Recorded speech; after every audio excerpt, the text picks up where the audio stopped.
Hello everyone, welcome back. तो आज हम final accounts of proprietary concern का पहला इलस्ट्रेशन सम डिस्कस करके सॉल्व करने वाले हैं, राइट। तो कल हमने उसका फॉर्मेट पढ़ा था या कुछ स्टेप्स हमने एनालाइज की थी कि what are the different steps involved in solving a question of final accounts. तो ये स्टेप्स क्या थी, एक बार रिवाइज करते हैं कि स्टेप 1 था कि draw a format. In last lecture हमने ऑलरेडी इलस्ट्रेशन 1 के लिए, that is Bhardwaj and sons के लिए हमने फॉर्मेट रेडी किया। फिर दूसरा उन्होंने स्टेप दिया, read the adjustments and put necessary tick marks on trial balance item. तो क्वेश्चन के नीचे आपको एक ही एडजस्टमेंट दी थी, क्लोजिंग स्टॉक। तो मैंने कल कहा था कि क्लोजिंग स्टॉक के लिए कहीं पर भी टिक मार्क देने की जरूरत नहीं है। ये जो स्टेप 2 है, इसे हम आने वाले क्वेश्चन में फिर से देखते हैं कि एग्जैक्टली करना क्या होता है, कि एडजस्टमेंट किस प्रकार से और हो सकती है एंड उसके लिए कैसे ट्रायल बैलेंस पर टिक मार्क करना है। तो अभी के लिए इसे थोड़ी देर के लिए भूल जाओ। तो यहां पर एक ही एडजस्टमेंट है जिसके लिए कोई टिक मार्क की जरूरत नहीं थी। एंड तीसरा स्टेप हमने कल पढ़ा था कि post the trial balance items to their respective places in final accounts, only one effect each. तो हम ट्रायल बैलेंस से हर एक आइटम पढ़ेंगे एंड उसे फाइनल अकाउंट्स में पोस्ट करेंगे। जो फाइनल अकाउंट का हमारा फॉर्मेट है, trading account, P&L account and balance sheet. And हर एक स्टेटमेंट हमने 2 हिस्सों में डिवाइड किया। तो there is trading account debit, trading account credit, profit and loss account debit, profit and loss account credit, balance sheet में liabilities and assets. तो हमें ट्रायल बैलेंस के आइटम्स को उठाना है एंड इनमें से कहीं एक जगह पर हमें उसे पोस्ट करना है। बट जब हम उसे फाइनल अकाउंट्स में लिखेंगे तो ट्रायल बैलेंस से उठाया हुआ आइटम आपको अपने अकाउंट में एक ही बार रिकॉर्ड करना है, डबल रिकॉर्ड नहीं करना है। Is this clear? तो मैंने कल जाते जाते कहा था कि हम पोस्टिंग स्टार्ट करेंगे with the debit side items. तो मैंने डेबिट साइड के आइटम्स, जो ट्रायल बैलेंस है उसके डेबिट साइड के आइटम्स यहां पर लिए हैं। एंड ये मेरा फर्स्ट पेज है जिस पर मेरा ऊपर का हिस्सा इज ट्रेडिंग अकाउंट। तो left side is trading account debit, right side is trading account credit and नीचे का हिस्सा is profit and loss account. But अब आगे कुछ भी पोस्ट करने से पहले या ट्रायल बैलेंस के आइटम उठा के फॉर्मेट में पोस्ट करने से पहले एक आपका और मिनिमम फॉर्मेट है जो आपको पोस्टिंग से पहले लिखना है। दैट इज कि जब भी आप सम सॉल्व करोगे आपको लाइन के हिसाब से, जैसे हमने कल फॉर्मेट ड्रॉ किया था वैसे तो ड्रॉ करना ही है कि trading account, P&L account, balance sheet draw करना है। बट इसमें कुछ आइटम्स पहले से ही लिख के रखने हैं क्योंकि उनकी जगह फिक्स्ड है, वो कभी मूव नहीं करेंगे अपनी जगह से। तो जो पहला आइटम आपको पहले से ही लिख के रखना है, राइट, वो है ट्रेडिंग अकाउंट के डेबिट में फर्स्ट लाइन पर आपको लिखना है ओपनिंग स्टॉक। क्वेश्चन सॉल्व करने से पहले ही लिखना है टू ओपनिंग स्टॉक। अमाउंट जब क्वेश्चन पढ़ेंगे तब लिखेंगे, अभी लिख के क्या रखना है, टू ओपनिंग स्टॉक। उसकी अमाउंट कितनी है बाद में देखते हैं। फिर सेकंड लाइन पर ट्रेडिंग अकाउंट के डेबिट में सेकंड लाइन पर आपको लिखना है टू परचेसेस। क्या लिखना है आपको, टू परचेसेस। ये दोनों फिक्स्ड है कि फर्स्ट लाइन पर ओपनिंग स्टॉक ही आएगा, सेकंड लाइन पर परचेसेस ही आएगा। इन दोनों की जगह इज फिक्स्ड, ये कभी चेंज नहीं होगी। This are the fixed places for opening stock and purchases, right. फिर क्रेडिट साइड में फर्स्ट लाइन पर there has to be sales. तो मैं लिख रहा हूं बाय सेल्स।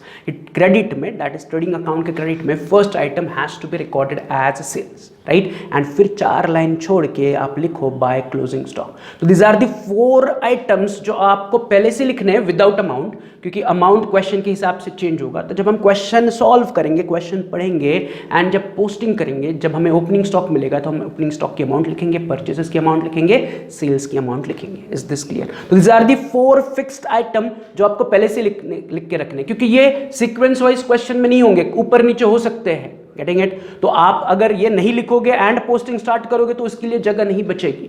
तो हैव दिस प्रैक्टिस की पोस्टिंग स्टार्ट करने से पहले ये 4 आइटम्स इन्हीं 4 जगह पर ईच एंड एवरी क्वेश्चन में आपको लिखना है, opening stock, purchases, sales and closing stock. या आप क्या कर सकते हो, आपने ऑलरेडी फॉर्मेट अगर अगले सम्स के लिए भी बनाया होगा तो ये 4 आइटम्स पहले से ही लिख के रखो, फिर क्वेश्चन सॉल्व करते वक्त आपको फिर से लिखने की जरूरत नहीं। तो फॉर्मेट का ही हिस्सा इसे मान के फॉर्मेट बनाते वक्त इसे लिखा करो। Is this clear? चलो, तो ये हुआ हमारा स्टार्ट कि हमने फॉर्मेट रेडी कर लिया, हमने एडजस्टमेंट्स पढ़ के टिक मार्क कर लिया, राइट। अब हमें करना क्या है, ट्रायल बैलेंस के आइटम्स को हमारे फाइनल अकाउंट्स के फॉर्मेट में पोस्ट करना है, स्टार्टिंग विद डेबिट बैलेंसेस। कि ट्रायल बैलेंस में 2 हिस्से, डेबिट एंड क्रेडिट। तो पहले मैं डेबिट के हर एक आइटम को पढ़ूंगा, उसे फाइनल अकाउंट में अपने सही जगह पर पोस्ट करूंगा। बट डेबिट के आइटम्स पोस्ट करने से पहले फिर से क्विक रिवीजन कि डेबिट साइड के आइटम विल रिप्रेजेंट एसेट या फिर एक्सपेंस। डेबिट साइड के item will represent either your asset या फिर एक्सपेंस। तो आपके दिमाग में तीसरा कोई थॉट नहीं आना चाहिए कि ये एसेट है या खर्चा है, इसके अलावा तीसरा कोई थॉट नहीं आना चाहिए। तो डेबिट का आप आइटम पढ़ोगे तो आपके दिमाग में क्वेश्चन आना चाहिए कि ये एसेट है या एक्सपेंस है। अगर ये एसेट है तो हमारे लिए काम आसान है, उसको उठा के बैलेंस शीट में एसेट्स में लिखो। बट अगर वो खर्चा होगा तो फिर हमें डिसीजन लेना पड़ेगा कि वो खर्चा डायरेक्ट खर्चा है तो वो ट्रेडिंग अकाउंट में जाएगा, अगर वो डायरेक्ट खर्चा नहीं है तो वो प्रॉफिट एंड लॉस अकाउंट में जाएगा। तो इसमें जितनी आप ज़्यादा प्रैक्टिस करोगे, जितने ज़्यादा सम सॉल्व करोगे, वो आइटम्स आपके दिमाग में ऑटोमेटिकली फिट होंगे, राइट। चल, तो डेबिट का एक आइटम पढ़ते हैं, समझते हैं। तो डेबिट का पहला आइटम उन्होंने दिया है रॉयल्टी। तो डेबिट में first item they have given you as royalty. तो व्हाट इज रॉयल्टी? अब रॉयल्टी आइदर एसेट होगा या फिर खर्चा होगा। Getting what I am saying कि डेबिट का आइटम आइदर एसेट होना चाहिए या फिर खर्चा होना चाहिए। दोनों एक आइटम दोनों नहीं हो सकता है, राइट। या तीसरा वो हो ही नहीं सकता। तो रॉयल्टी आपका एसेट है या खर्चा है, बस इतना ही क्वेश्चन आपके दिमाग में आना चाहिए। तो answer is royalty is your expense. Royalty is paid by the businessman. Royalty is paid by the businessman to outsider for using certain patents or copyrights.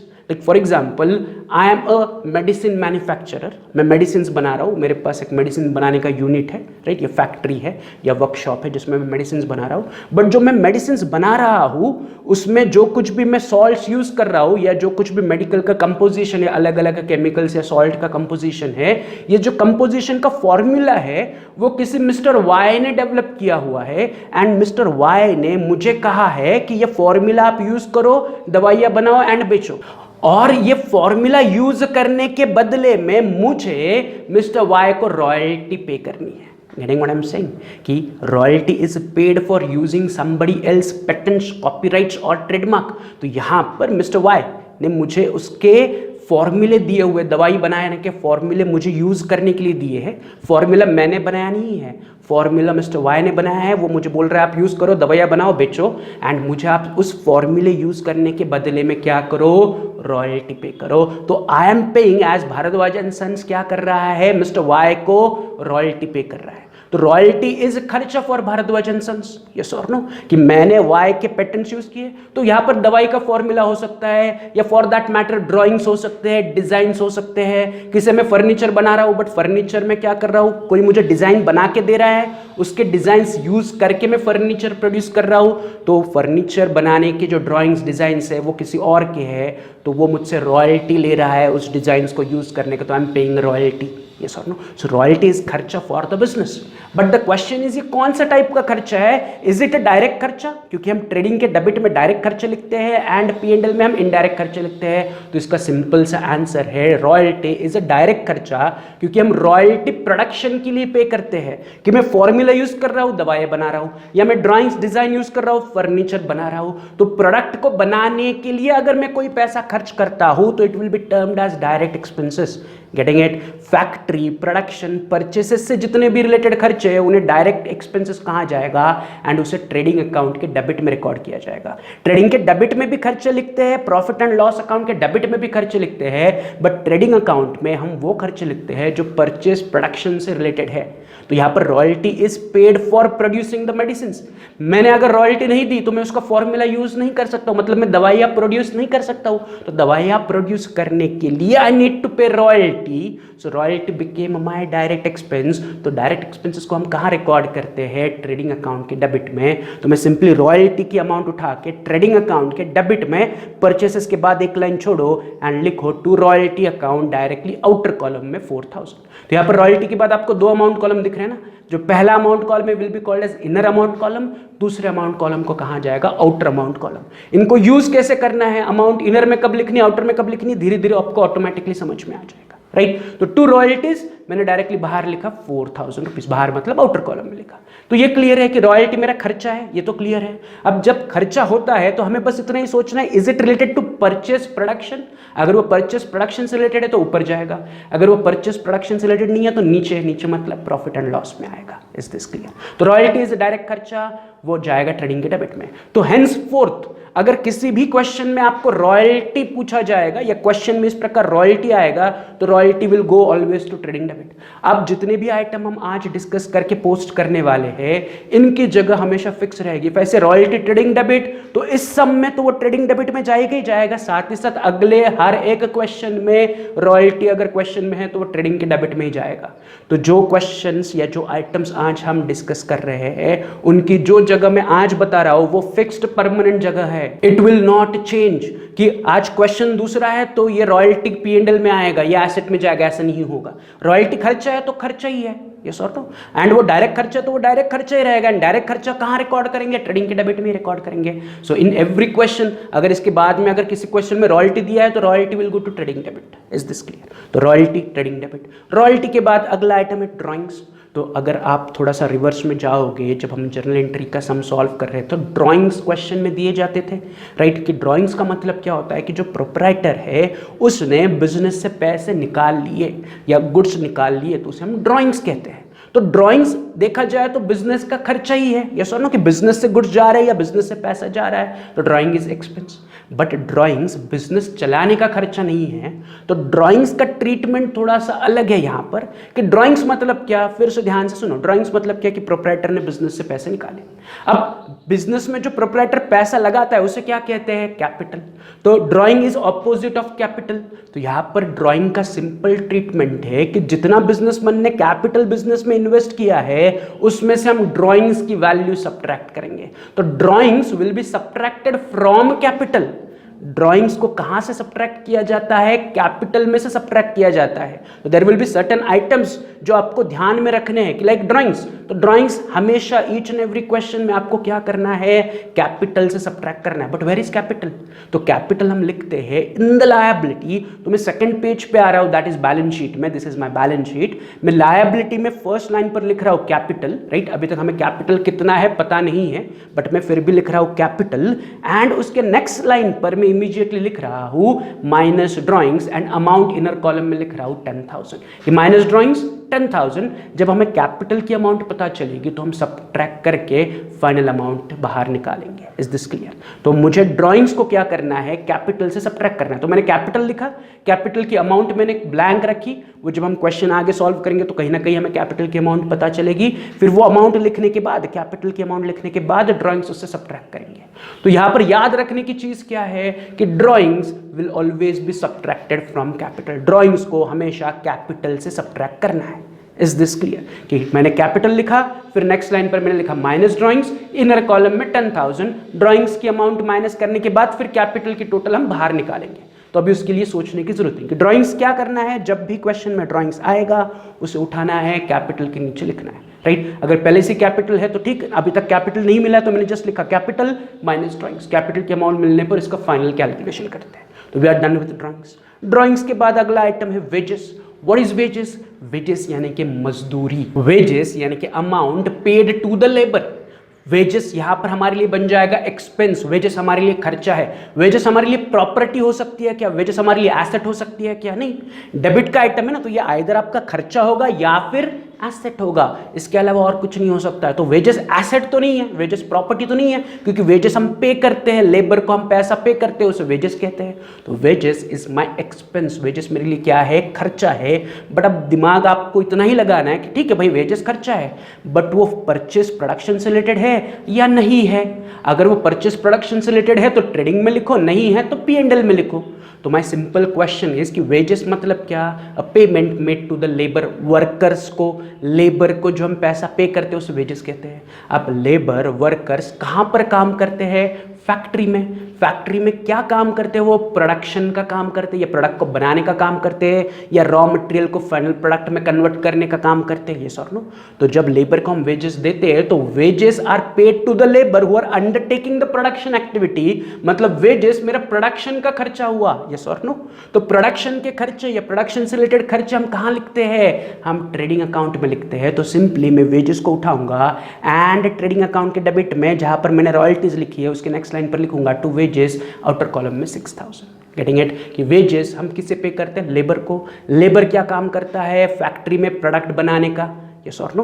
तो वो फैक्ट्री में होता है ना। लेबर कहाँ काम करता है? फैक्ट्री में। फैक्ट्री में क्या काम होता है? प्रोडक्ट बनाने का, प्रोडक्शन का। तो labour is in factory who is involve in production activity. तो प्रोडक्शन से रिलेटेड खर्चे कहाँ लिखने हैं? ट्रेडिंग में। जो कल का चार्ट है, 600 वाला चार्ट है, देखो सामने रखो उसे, कि ट्रेडिंग के डेबिट में भी record expense related to purchase, production and factory. Yes और नो? उन्हें हम जनरली डायरेक्ट एक्सपेंस कहते हैं। तो wages became my direct expense, मैंने उसे ट्रेडिंग अकाउंट के डेबिट में लिख लिया। तो वेजेस ट्रेडिंग डेबिट। इस बार ट्रेडिंग डेबिट है, अगले सम में भी ट्रेडिंग डेबिट, उसके अगले सम में भी ट्रेडिंग डेबिट। तो वेजेस की जगह is trading debit each and every sum. Is this clear? तो वेजेस हुआ। वेजेस के बाद अगला आइटम है परचेसेस। अब परचेसेस कहाँ लिखना है? तो फिर से फॉर्मेट की परचेसेस से रिलेटेड जितने भी खर्चे हैं जाएंगे ट्रेडिंग डेबिट। एंड अगर आप ट्रेडिंग के डेबिट में देखोगे तो ऑलरेडी हमने जो सेकंड आइटम है वहां पर लिख के रखा है 2 परचेसेस। तो परचेसेस ऑलरेडी हमने लिखा है, बस हमें उसकी अमाउंट लिखनी है। बट टेक अ ब्रेक, जब भी परचेसेस आपको दिखेगा, जब भी क्वेश्चन में, परचेसेस हमेशा डेबिट में ही होगा, वो कभी क्रेडिट में हो ही नहीं सकता।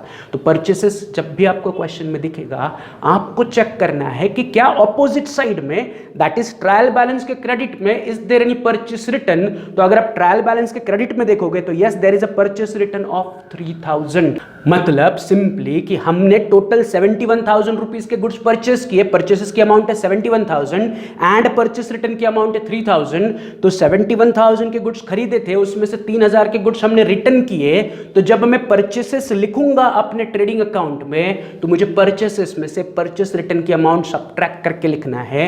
तो मैं क्या कर रहा हूं, मैं पहले लिख रहा हूं परचेसेस के आगे मैं लिख रहा हूं अमाउंट 71,000, जो कि ट्रायल बैलेंस की डेबिट वाली अमाउंट है। परचेसेस 71,000, मैंने परचेसेस के सामने लिख लिया 71,000 एंड नीचे मैं लिख रहा हूं माइनस परचेस रिटर्न 3000 कि परचेस गया, परचेसेस के सामने 71,000 इनर कॉलम में, परचेस रिटर्न मैंने सब्ट्रैक्ट किया माइनस परचेस रिटर्न 3000। तो 71,000 माइनस 3000। अब इनका फाइनल आंसर बाहर मुझे मिलेगा एज 68,000। तो 68,000 इज माय नेट परचेसेस। 68 को क्या कहा जाएगा? Net purchases. कि 71 का माल खरीदा था लेकिन 3,000 का माल रिटर्न दिया।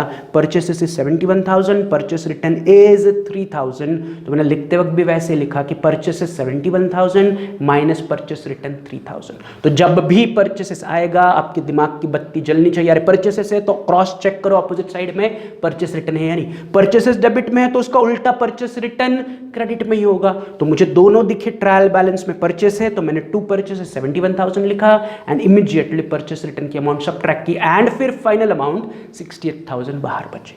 तो ये परचेसेस हुआ। अब परचेसेस के बाद अगला आइटम इज कैश। अगेन मैं डेबिट साइड कंटिन्यू कर रहा हूं। परचेसेस के बाद कैश। तो cash is very simple, cash is my property.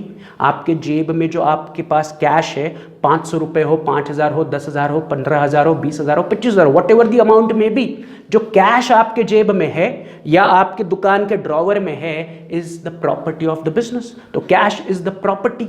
तो प्रॉपर्टी मीन्स व्हाट? एसेट। तो cash is simply asset for us. तो मैं कैश को उठाऊंगा एंड बैलेंस शीट में एसेट साइड में रिकॉर्ड करूंगा कैश 10,000 रुपीज। मेरे जेब में 10,000 रुपया कैश है तो cash is my asset, my property. Is this clear? तो cash very simple, cash is what? Property. तो जब भी एसेट दिखेगा आपको क्वेश्चन में, डेबिट है ना, तो ये आपका आइदर एसेट होगा या फिर खर्चा होगा। बट कैश मेरे जेब में है तो ये खर्चा नहीं है ना, ये मेरी प्रॉपर्टी है, इट इज माय बिलोंगिंग। तो जितने भी आपके बिलोंगिंग होते हैं will be term as asset, property. तो cash is always are asset. तो मैंने एसेट्स में लिखा। अब एसेट है तो उसे फर्दर क्लासिफाई करने की जरूरत नहीं है, एसेट है तो उठाओ एंड एसेट्स में लिख लो, एज सिंपल एज दैट। तो कैश हो गया। कैश के बाद अगला आइटम है सेल्स रिटर्न। तो सेल्स रिटर्न का मतलब क्या है कि जो सामान मैंने बेचा था, जो मैंने गुड्स बेचे थे, सेल किए थे, उसमें से कुछ गुड्स रिटर्न आ गए हैं। तो लॉजिक ये है कि जो मैंने गुड्स बेचे थे, सेल्स किए थे, उसमें से अगर सेल्स रिटर्न आया तो मुझे सेल्स में से सब्ट्रैक्ट करना पड़ेगा। जैसे हमने अभी क्या किया, परचेस में से परचेस रिटर्न सब्ट्रैक्ट किया, यस और नो? परचेस में से परचेस रिटर्न सब्ट्रैक्ट किया, वैसे ही मुझे सेल्स में से सेल्स रिटर्न सब्ट्रैक्ट करने पड़ेंगे। तो वेयर आर माय सेल्स? तो ट्रेडिंग के क्रेडिट में देखो first item is by sales. Amount अभी तक पता नहीं, अमाउंट पता चलने पर हम सेल्स की अमाउंट लिखेंगे, बट अभी हमें पता है कि सेल्स रिटर्न इज 5,000। तो मैं सिंपली क्या कर रहा हूं, 5,000 को उठा रहा हूं, सेल्स के नीचे लिख रहा हूं minus sales return, inner column में 5,000।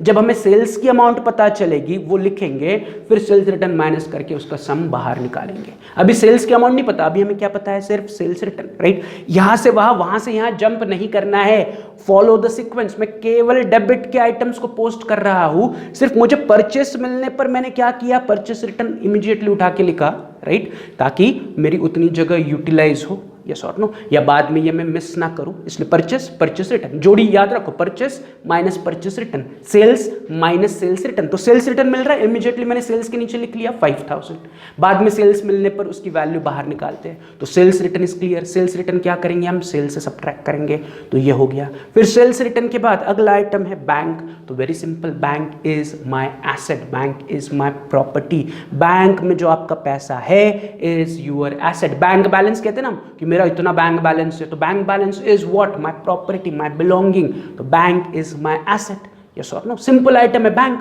क्या है, बैंक में जो आपके पैसे हैं is your property, bank balance is your property, तो बैंक इज एसेट, तो मैं सिंपली बैंक को उठाऊंगा, एसेट्स में पोस्ट करूंगा बैंक 40,000, इज दिस क्लियर। तो बैंक, कैश, बैंक बोथ मेरे एसेट है, तो दोनों एसेट्स में रिफ्लेक्ट हो रहे हैं। तो each and every question bank आएगा, उठाना है, एसेट्स में लिखना है, तो बैंक क्लियर है।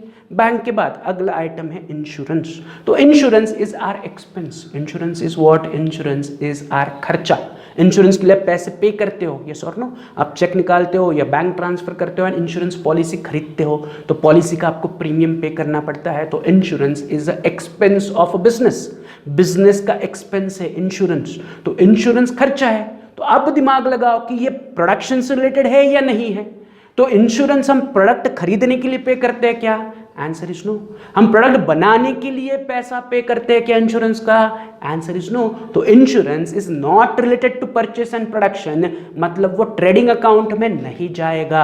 Insurance is not related to purchase और not related to production, not related to factory, factory चलाने का खर्चा है क्या इंश्योरेंस, आंसर इज नो। तो इंश्योरेंस अगर डायरेक्ट खर्चा नहीं है तो वो इनडायरेक्ट खर्चा है, उसे उठा के मुझे P&L में लिखना पड़ेगा, तो मैं P&L में आ रहा हूँ, लिख रहा हूँ टू इंश्योरेंस 1000 रुपीज। ऊपर का हिस्सा ट्रेडिंग अकाउंट है, नीचे का हिस्सा प्रॉफिट एंड लॉस अकाउंट है, दोनों तरफ मुझे डेबिट में खर्चे ही लिखने हैं, कि ट्रेडिंग के डेबिट में भी खर्चे लिखने हैं, प्रॉफिट एंड लॉस अकाउंट के डेबिट में भी खर्चे लिखने हैं।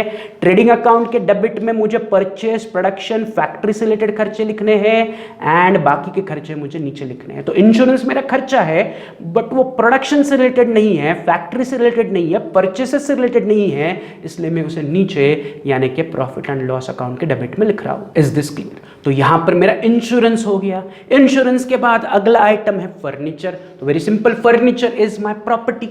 आपके घर पर जो फर्नीचर वो आपका एसेट है, या आपका दुकान है, बिजनेस में जो फर्नीचर है is the property of the business, it is your belonging, तो इट इज द प्रॉपर्टी यानी कि एसेट। तो मैं सिंपली फर्नीचर को उठाऊंगा एंड एसेट्स में पोस्ट करूंगा एज फर्नीचर 34,000, कि फर्नीचर एसेट है, मैंने उठा के एसेट्स में लिख लिया फर्नीचर 34,000।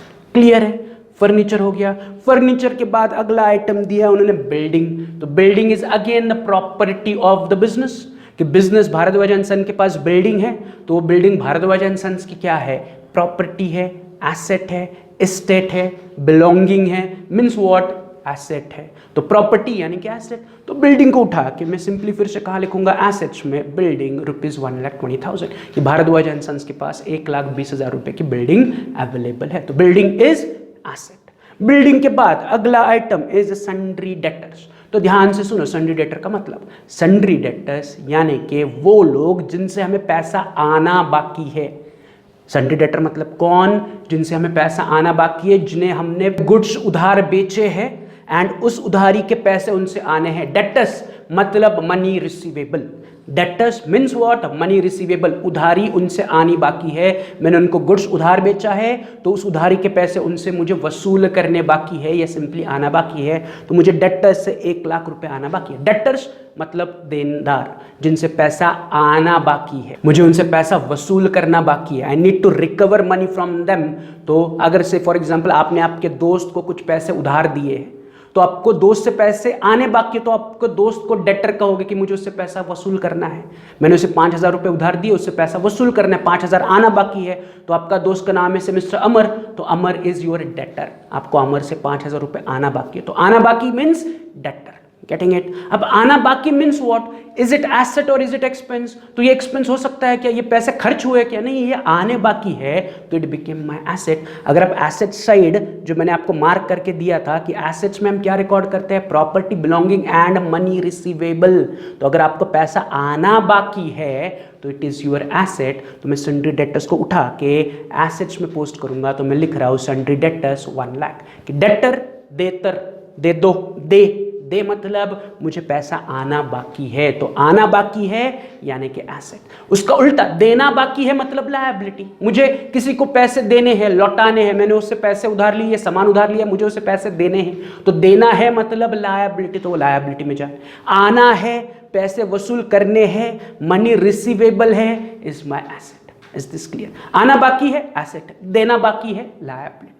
क्लियर है? तो डेटर मतलब उनसे पैसा आना बाकी है, इज माई एसेट, तो मैंने एसेट्स में लिख लिया। तो सन्ड्री डेटर्स हो गया। सन्ड्री डेटर्स के बाद अगला item is bad debts. Bad debts का सिंपल मतलब है पैसे डूब गए।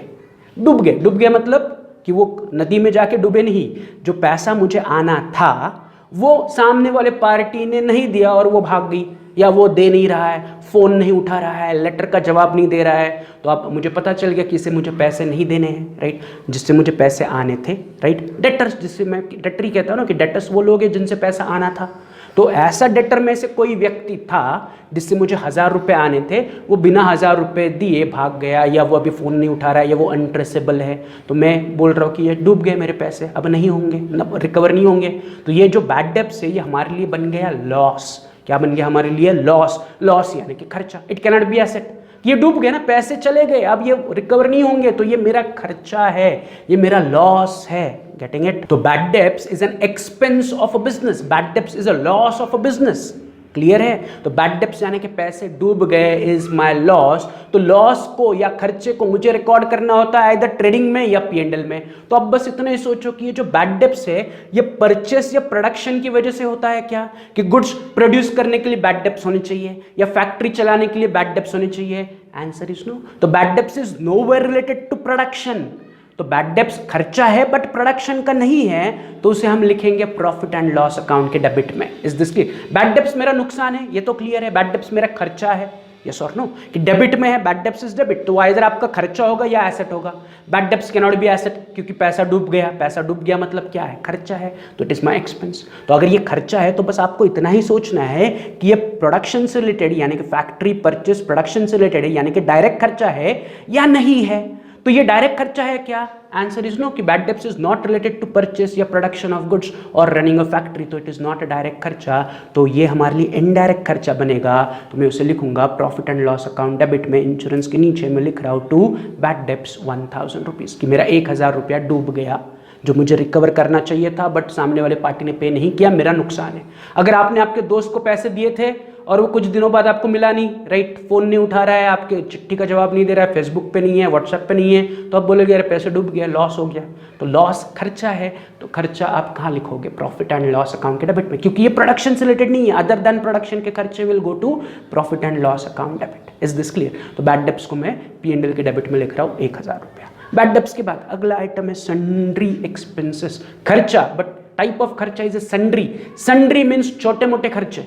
तो यहाँ पर स्पेसिफिक हमें कैटेगरी नहीं पता है, मतलब ये परचेस प्रोडक्शन से रिलेटेड नहीं है, खर्चा है but it is a sundry nature, छोटे मोटे खर्चे हैं, मतलब ये परचेस प्रोडक्शन से रिलेटेड नहीं है, मतलब ये डायरेक्ट एक्सपेंस नहीं है। सन्ड्री खर्चा है मतलब वो ट्रेडिंग में नहीं आएगा, वो परचेस प्रोडक्शन से रिलेटेड नहीं है, तो उसे उठा के मैं प्रॉफिट एंड लॉस अकाउंट के डेबिट में लिखूंगा टू सन्ड्री एक्सपेंसेस 3000। तो सन्ड्री खर्चा, फिर से profit and loss account debit, it is again खर्चा है, नाम में है ना सन्ड्री एक्सपेंस, तो ज्यादा दिमाग लगाने की जरूरत नहीं, खर्चा है but is it related to production? No, तो प्रॉफिट एंड लॉस अकाउंट में लिखो।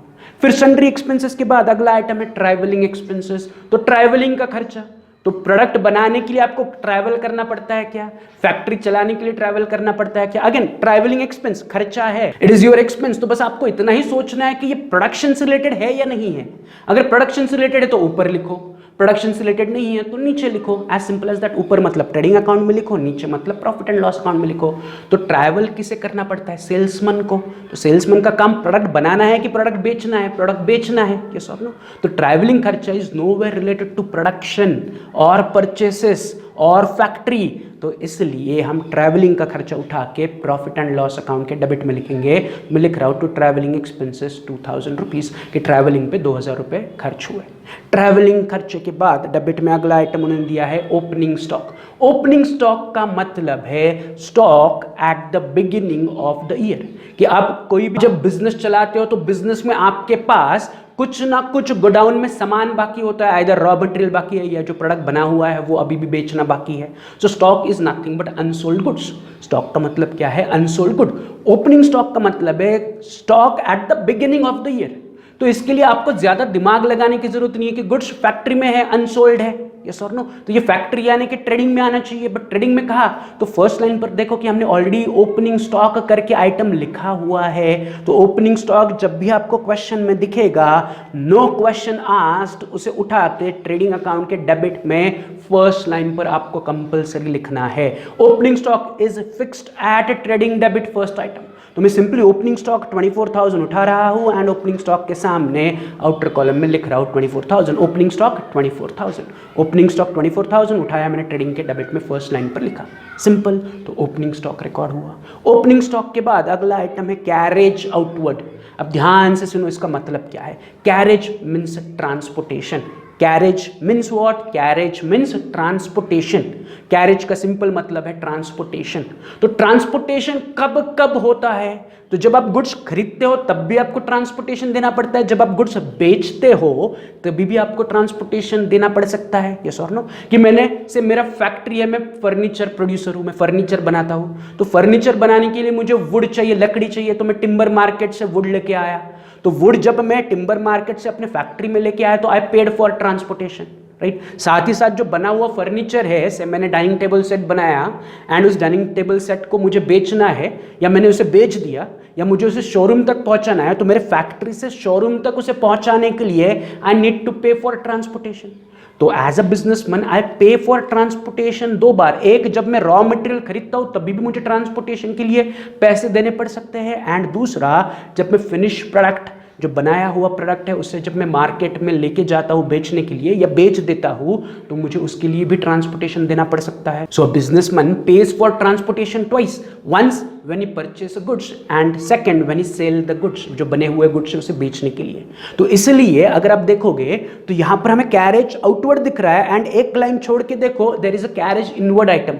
सो कैरेज मीन्स ट्रांसपोर्टेशन, आउटवर्ड यानी कि जब आपने सामान बेचा तब, एंड इनवर्ड मतलब जब आपने सामान खरीदा तब। तो outward is paid when you are selling the goods. Carriage outward मतलब transportation on sale of goods, carriage inward means transportation on purchase of goods. क्या याद रखोगे? चाहिए तो पेंसिल से वहां पर मार्क करके रखो अपने अपने टेक्स्ट बुक में।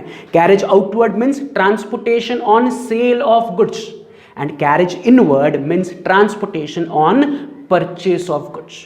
तो अब वेरी सिंपल मेरा सवाल, कैरेज आउटवर्ड कैरेज इनवर्ड ये दोनों क्लियर है, कंसेप्ट क्लियर है। अब कैरेज मतलब मैंने पैसे पे किए ट्रांसपोर्टेशन के लिए, मतलब ये मेरा खर्चा है, it can not be asset, ये गाड़ी नहीं है, ये ट्रांसपोर्टेशन के लिए मैंने पैसा पे किया तो it is my expense. But अभी आपको इतना ही सोचना है कि जो कैरेज आउटवर्ड है ये मैंने कब पे किया?